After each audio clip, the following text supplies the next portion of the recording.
Episode 5, Chapter 4, Creepsville, USA. Chapter 4, Creepsville, USA. January 12th, 0000 XD.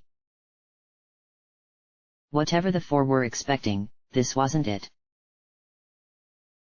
They were on a wooden platform, like you would find at a train station. The entire square area was fenced off except for one door. There were 3 pillars of shining light, one of them which they had emerged from. "Those must be like gates," Luca observed. Marl looked through the fence and gasped. "What is it?" Chrono asked as he ran over, then stopped and stared. There was nothing out there. The platform was floating in a black, hazy void. "Where are we?" he murmured. Robo beeped. "Internal chronometer malfunctioning." "In layman's terms, that means he can't tell where we are either," Luca translated. Chrono shrugged. "Well, we won't find anything just standing here. Let's try that door." Inside was a similar wooden platform. There was another door on the left wall, with a bucket next to it that had another pillar of light coming from it. Across from them was what appeared to be a dock, but there was nothing there. To the right was a basket that glowed slightly. And at the center of the room was a lamppost, with a single old man sleeping against it. They exchanged several glances, and Chrono shook the old man. "Ah! Janus, get your goddamn cat off of me!" Chrono shook him again, rougher this time. "Easy, Balthasar, easy. It's just a poker game." Chrono slammed the man's head against the lamppost, ignoring Marl's protests and Luca's laughter. Robo simply muttered something about long-term damage to biologicals. Finally, the man woke up. What they?" With one quick move, he flung Chrono across the room and into the fence. "Don't do that to me, boy. Next time I won't be so gentle." Marl looked at Luca and mouthed, "That was gentle?" Luca just shook her head and helped Chrono up. The teen looked at the old man, his expression blank. "Guess I deserved that. So, where are we, anyway?" The old man looked at him grumpily. "The end of time. Duh. Where are you from?" Chrono couldn't see any harm in answering. "Me and the girls are from the Guardia area, 1000 AD. Robo there is from 2300 AD. The old man snorted. "Huh. Figures. Both of the pillars to Guardia in 1000 AD are down. When I find whoever's been screwing with those time streams." The man angrily slammed his hand against the lamppost, then turned back. "Well, I'm guessing you either came here from either Medina in 1000 AD or from Proto 2300 AD. Which one?" 2300. "Ah. Knew it had to be one of those because the only one that's up besides them goes to 65 million BC, and I kinda doubted you came from there." Chrono was thoroughly confused. Who was this old man, anyways? He was about to ask, but the geezer interrupted him. "I assume you've gate hopped before. Well, here's the deal, you can't travel through gates in groups greater than 3. Otherwise, the gate." He proceeded to launch into a long lecture about the physics of gates, boring Chrono and Marl. "And you end up here. The end of time." He looked at them shrewdly. "Normally, I'd just have you take the closest gate back to your own time, but I sense something different. Come here, my boy." Hesitantly, Chrono slowly walked over to the old man, who smiled and placed his hand on Chrono's forehead. A minute passed, with nobody moving, until finally the man removed his hand. For some reason, he seemed exhausted, but he was smiling. Finally! It's finally here! He looked up again. Well, kids, here's the deal. You can only travel in groups of 3, so one of ye is gonna have to stay here for now. What? They all screamed. Marl looked around. Stay here. The old man nodded. Yup. But don't worry. Here, he rummaged in his coat until he found something, then tossed it to Chrono. It was a white sphere. Anytime you want, you can use that to switch people. Luca looked around. I'd actually like to examine this place a little more, so I'll stay for now. The old man nodded. All right. But first, there's somebody all of you should meet. He's behind that door.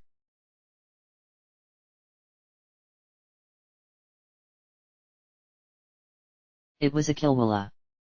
A fuzzy, white-furred monster about the size of a Labrador. I think we're in the wrong room. Luca commented. The Kilwilla turned to her. No, you're not in the wrong room. Where did you think you were going, Disneyland? This was met with blank looks. Robo finally ventured a question. What would Disneyland be? My memory banks hold no record of it. The creature sighed. Never mind. Point is, you are not in the wrong room. I'm Specchio, Master of War. Pleased to meet ya. He snapped his fingers, and a tankard appeared in his paw. Thirsty? Everybody shook their heads. Suit yourself. He snapped his fingers again, and beer began pouring into the tankard out of thin air. After it was full, Specchio took a swig, then looked at them critically. I assume the geezer sent ye in here. Chrono responded. Yes. What are we here for? At this, Specchio grinned widely. Oh, boy. Lecture time. With another snap, a pointer appeared in his paw. Another snap, and a white screen appeared on one wall. Another, and a dunce cap appeared on his head. Specchio looked at it grumpily. Bah! Another snap, and the cap changed into a professor's hat. That's better. Another snap, and an image appeared on the screen. It was a diagram with 4 icons, a fireball, a bubble with an ice crystal in it, and a lightning bolt surrounding a globe of shadow. Specchio looked at them. Okay, here's the deal. You've come to learn magic. Magic? Chrono interrupted. Specchio glared at him. Kid, interrupt me again and you'll get a detention. And that's really unpleasant around here. Specchio cleared his throat and went back to the speech. As I was saying. Magic. There are 4 main types, lightning, water, fire, and shadow, which is the sum total of the other 3 and the most powerful. He looked at Chrono. You, with the punk hairdo, you're lightning. Next slide. The screen changed to a picture of Chrono, surrounded by storm clouds. You'll be able to hit bad guys with electric powers, as well as applying it to your physical attacking. He looked to Marl. Blondie, you're water. Next slide, please. The slide changed to a pic of Marl standing on an iceberg. Now, water is different. You can still attack with the blue magic, yes. But that's secondary. Your primary function is to heal. He looked at Luca. Glasses girl, you're fire. Next slide, please. It changed to a line graph labeled Krispy Kreme Donuts Sales 1998. Everybody's sweat dropped, while Specchio face-palmed. He yelled upward, try again, lunkhead. The slide changed to Luca surrounded by flames. Specchio cleared his throat again. Right. Now, fire is completely magically destructive. No healing, no physical boosting. You just blow stuff up. However, the thing about fire is it can be used to magically charge weapons. Try it sometime. Finally, he looked at Robo. Tin Can Man, you're not biological. Therefore, you can't use true magic. However, you can channel magic through your weapons to produce an effect. Your laser spin uses shadow energy. Later on, you'll be able to use fire and lightning too. No water, though. Don't want ya to rust. With that, Specchio took off his cap. We could get into the differences between Xelian and mysticism magic, but not now. He snapped his fingers a few times, and all the things disappeared except the tankard. He took another chug. So, here's the deal. Run around the room 3 times clockwise, starting from the door. Go. They did. Very good. Luca looked at Specchio and raised an eyebrow. May I ask what that did? Specchio looked her in the eye, very serious. The function of that exercise is nothing. I just wanted to see if you would do it. Collective face plant. Now, for the real stuff. Ipso, facto, mini, emo, magico. As soon as he said those words, Chrono felt something burst inside him. Rising into the air, he held his arms up and yelled, Lightning! Yellow energy flew out of him into the sky, and Specchio was struck by a bolt. Hey! Marl's eyes were closed, and her hands were clasped as if in prayer. Ice! Her eyes opened, and she extended her arms, palms outward. A trail of glittering blue sparkles left her and formed a frozen mass around Specchio. Again, hey! Luca had a wide grin on her face as she pointed at the Master of War. Fire! Flames circled her once, then flew at her target. All right, that's enough. He grumbled. Get outta here, you clowns. And if you recruit anybody else, bring them to meet me. The old man was waiting for them. Do you like your magic? Chrono grinned. Yeah. That guy's weird. The old man blew a raspberry. Duh. He's the Master of War. Now, you all need to get to Medina Village, 1000 AD. Northwest Warp. Hurry up. Chrono, Marl and Robo quickly ran in, while Luca pulled out a device and started doing scans.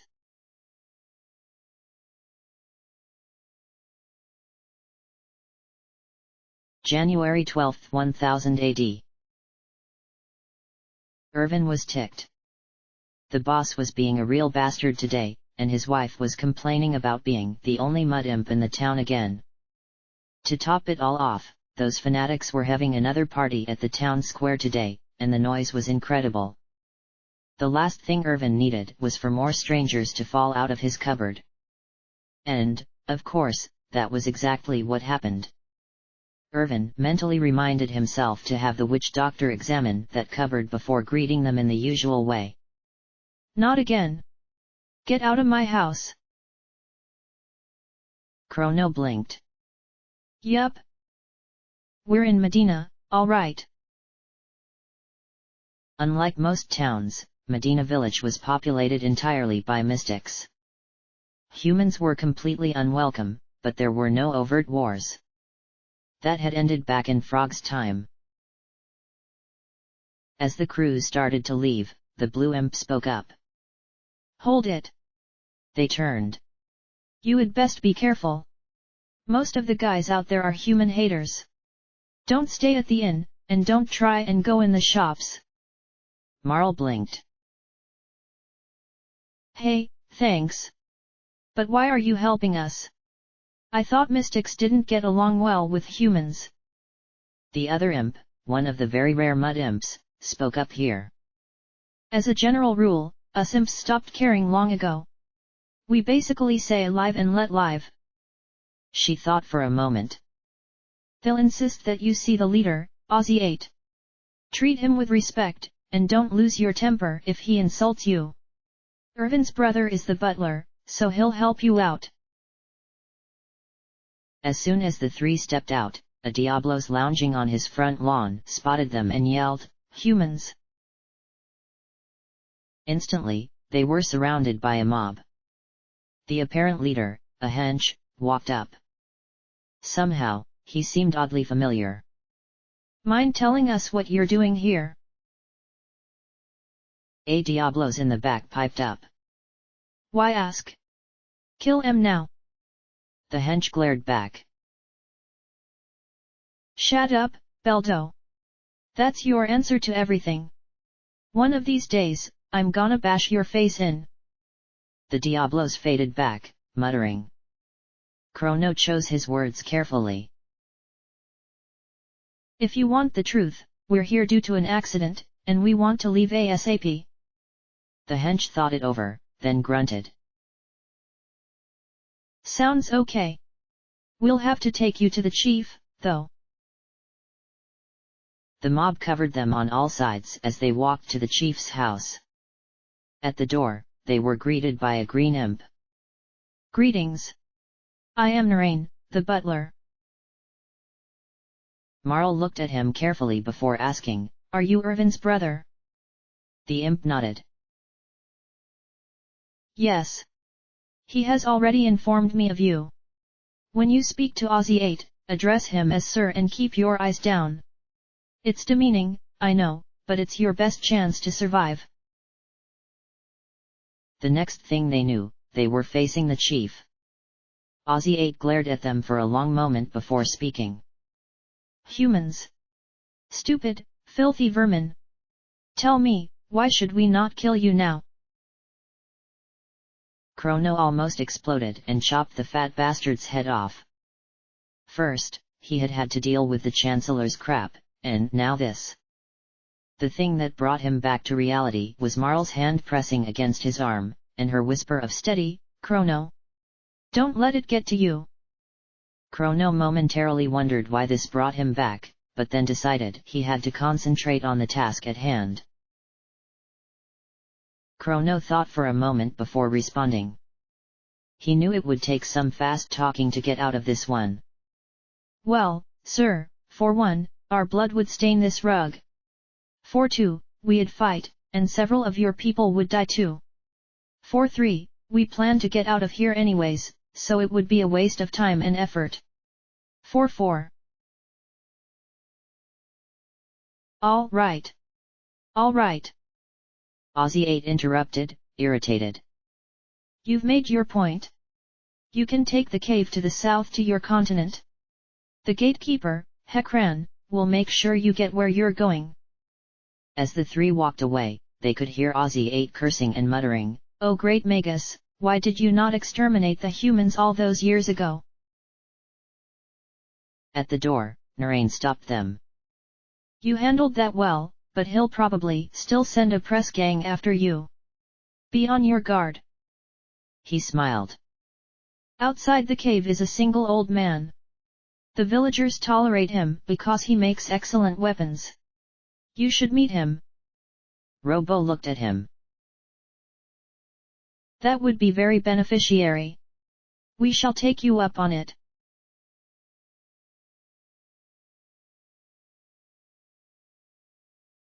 Sure enough, there was a small but elegantly built house to the south.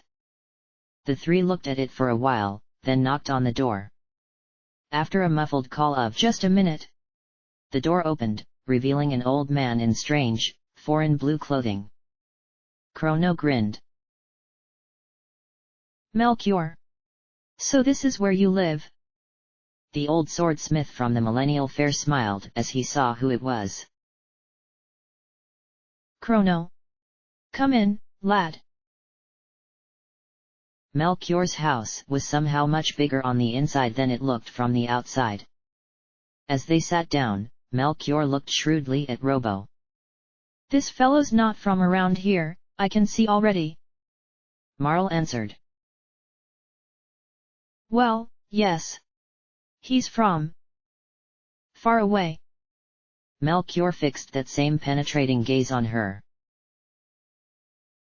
"Yes. So I gathered." Marl shivered. The old man was starting to creep her out. He suddenly turned to Chrono, the discussion forgotten. "So, Chrono, I'm guessing you'll be wanting to go through Hekran Cave?" Chrono nodded. "Yeah. We want to get back home." Melchior shook his head sadly. "I'm afraid it's not that easy, boy. The Guardian, Hekran, despises humans.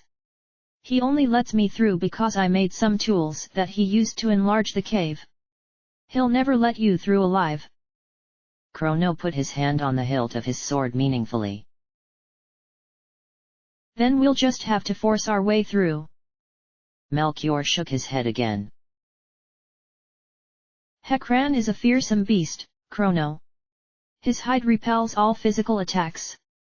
The only thing that could beat him would be magic." Chrono interrupted. Melchior looked up quickly. "Why, yes. But how?" Chrono grinned and cinched the top of Melchior's hat with a small bolt. Or at least he tried to. What really happened was the hat exploded. Melchior, however, was more interested in Chrono than the hat. "Incredible. Could it possibly be?" He reached over and pressed his hand against Chrono's forehead, much like the old man at the end of time had done. "Yes. This is it." He stepped back. Chrono looked at him. "We met another old man who did that. What do you mean?" Melchior's eyes flashed. "I'm afraid I can't tell you that, boy. All I can do is give you these." With that, he held out two weapons. The first was a samurai sword that was the deep red of ruby. The other was a crossbow, made of oak with green feathers adorning it. Marl took the second and examined it carefully before looking up. "This is the finest workmanship I've ever seen. Who are you?" Melchior smiled as Chrono took his weapon as well, a smile that seemed to hold the wisdom of eons. "That is another thing I cannot tell you now. Perhaps later. But right now, you must go to the Hekran Cave." Robo stood forward and bowed deeply. "We all thank you, both for the weapons and for the advice. Good luck."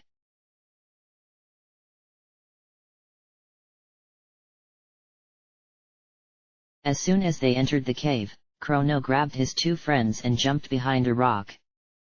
Sure enough, two henches walked into the cave shortly afterwards. Where do you think they went, Flap?" one asked. The other responded dully. I dunno, Guido. Maybe Hekran ate them already." Guido glared dimly. "Hekran don't live up here, dumbass. He lives down at the other end." Flap glared back. "Well, maybe he moved." "Yeah." Guido whacked him on the head.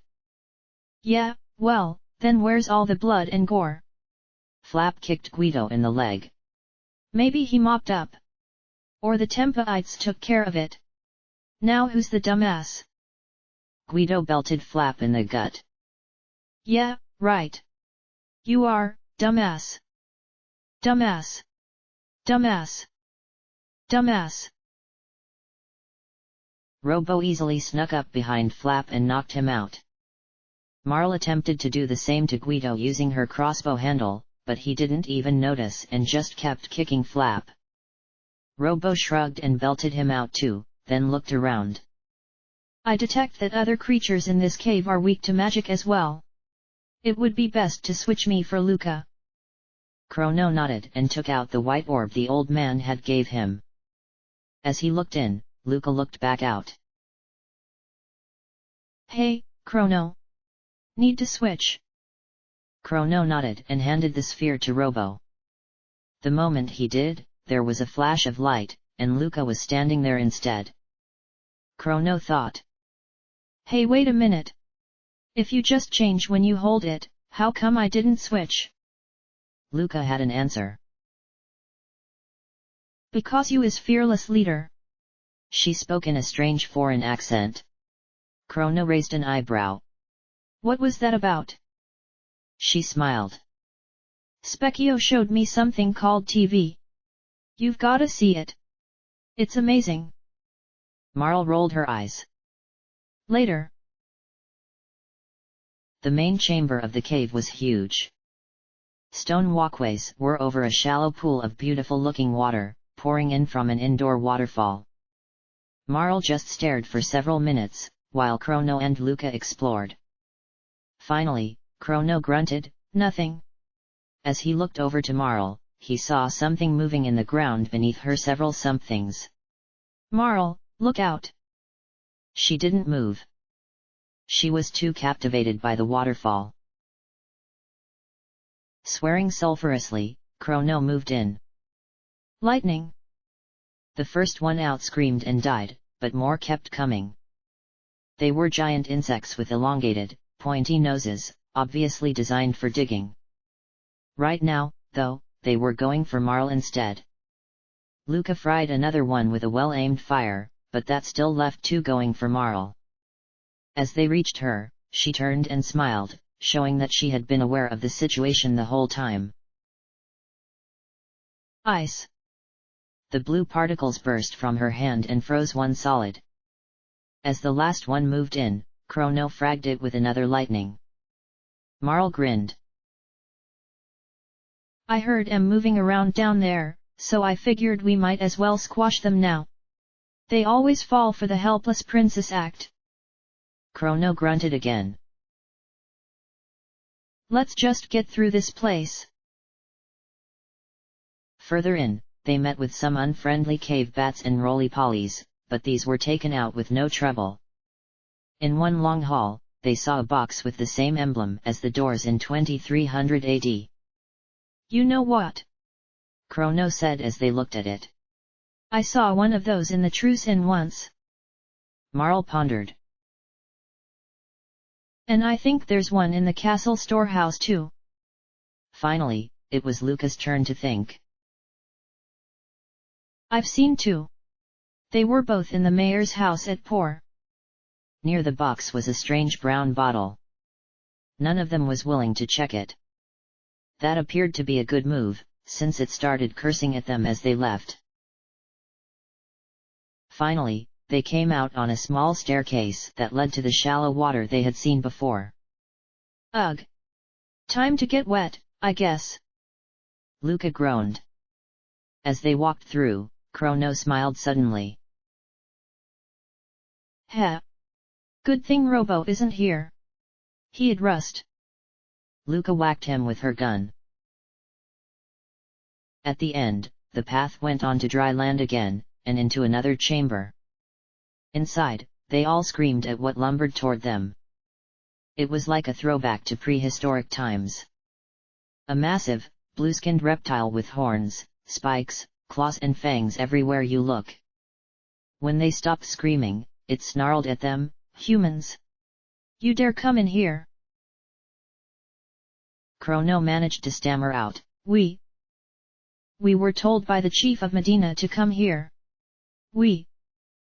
We were told about you by Melchior." The beast roared fearsomely. "Aussie 8 has no power over me. And the fact that you know Melchior means nothing. Death to the mystic's enemies. Spread out!" Chrono yelled. "Remember, magic only. Lightning." Hekran was surprised. "Arg! Humans with magic? Impossible! But I can do that too, friends." Water. A large bubble formed from his claws and burst on Chrono. Luca took advantage of his distraction. Fire. He turned to her just in time to take the flames in the gut. More than you expected. She taunted. He grinned. Yes, indeed. With those two words, he charged, pummeling her repeatedly. Marl screamed. Luca. Ice. Hekran's head was frozen momentarily before he broke free and turned to her. Another water user, huh? Cyclone. Somehow, a whirlpool appeared beneath her feet and whacked her around. When she got free, she used an aura on Luca while Chrono sent more lightning to Hekran. This isn't good, Hekran thought.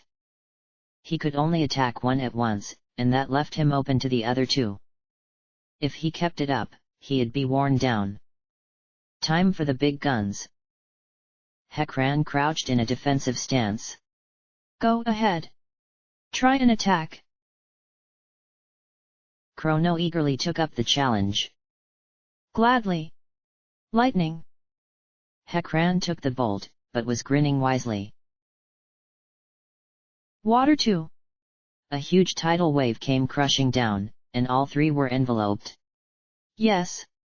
Die, die, die. Fire. Ice. How could? Hekran never got the chance to finish. The two streams of energy, cast at the exact same time, went straight into his face. Tiny red and blue lights started flashing under his skin, and he stood up straight, his eyes burning with hatred. If only the great Magus had succeeded in summoning Lavos all those years ago. Chrono jumped at this. Magus summoned Lavos. Hekran laughed, a hard, bitter laugh. Yes. If only he had succeeded. The world would have belonged to us. Mystics. R-O-O-O-O-O-A-A-A-A-A-R. With one final roar, he charged. Before he even got close, he exploded in the streams of fire and ice, splattering lizard goo everywhere.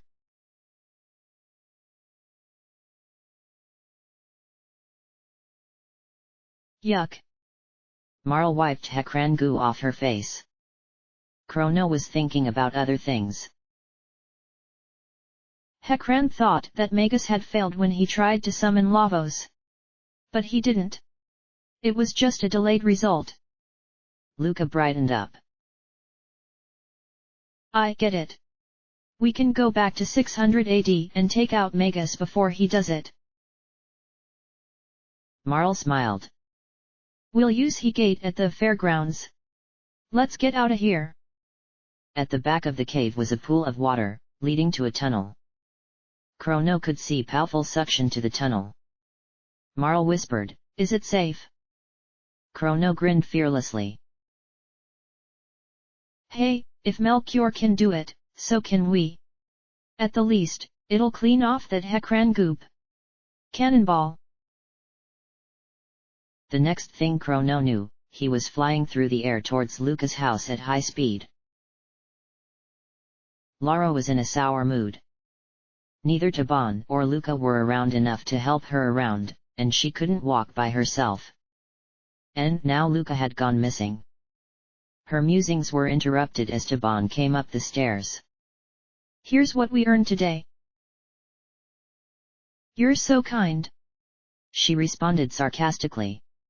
The incipient feud was cut off by the sickening crunch as Chrono's head met the side of the house. What was that? Luca and Marl has much softer landing, probably since they had just waded in. After Chrono recovered, they went into Luca's house. Taban was waiting. I thought it would be you. Marl was confused at this. Huh? Taban grinned. Anytime there's a loud noise around here, it's Luca and / or Chrono. Oh. The three gladly accepted the invitation to spend the night. In the morning, Taban gave Luca a new armored vest specially designed for her before they went off. Once they reached town, their first stop was Chrono's house. His mother was sitting on the couch, looking very worried when they came in. Chrono. She ran over and gave him a big hug and kiss. Ack. Mom. She paid no attention. I heard you were to be executed. Is this true? He smiled sheepishly. Well. Kinda. Luca, Marl, Taban and Mr. Beckler broke me out. Thump. Chrono's mom fainted. After they revived her, she demanded the whole story. They told it to her, saying they had been hiding in the forest after escaping the castle. She sighed. Chrono, Chrono, Chrono. Well, I'm guessing you'll have to go again now. Thanks for stopping by, anyways. I was worried. The second stop was the local shop, where Fritz was running the counter. Chrono. Luca. Thanks, guys. You really helped me out of a jam. He looked around for his dad carefully, then reached behind the counter and pressed 10 mid-ethers into their hands. Here. Chrono and Co were flabbergasted. What? Do you know how expensive these things are? Shh! Quiet! I don't want my dad to hear. Fritz hissed. Yes, I know. Now, hurry out before he comes up here. Chrono looked at the girls, and they all shrugged. Oh, well. Thanks, Fritz. At the fairground, the gate was still there. They jumped in, and soon, they came out. January 13th, 0000 XD. At the end of time. There were now 5 light pillars. The old man was sleeping again, and so was Robo. This time, Chrono wisely chose to wake the old man from a distance. Huh? Was it? He looked up. Oh, you're back. What's up? Chrono told him about the new gates, and the old man checked. The one you want is the north center. In you go. End of chapter.